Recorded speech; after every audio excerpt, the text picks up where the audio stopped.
अस्सलाम वालेकुम दोस्तों। मैं कमर उमर। आज हम बहुत ही अहम वीज़ा के बारे में बात करना चाहते हैं, जिसको F1 वीज़ा बोलते हैं, जो कि तालीम के लिए सारी दुनिया से स्टूडेंट्स वो वीज़ा लेते हैं। वो वीज़ा कैसे लेते हैं और कितना आसान है और उसको कैसे यहाँ पर रहना है और क्या करना है, ये सारी चीज़ें आज मैं अभी आपको तफसील से बताऊंगा। जो अगर आप अमेरिका पढ़ने के लिए आ रहे हैं या बच्चों को भेज रहे हैं तो आपके लिए ये समझना बहुत ही ज़रूरी है। ये वीडियो सिर्फ मालूमाती और तालीमी मकसद के लिए है। इसमें दी गई मालूमात अमूमी हालात पर मबनी हैं।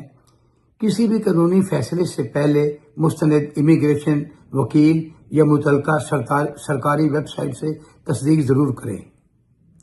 आज की तफसीली वीडियो में हम सिर्फ और सिर्फ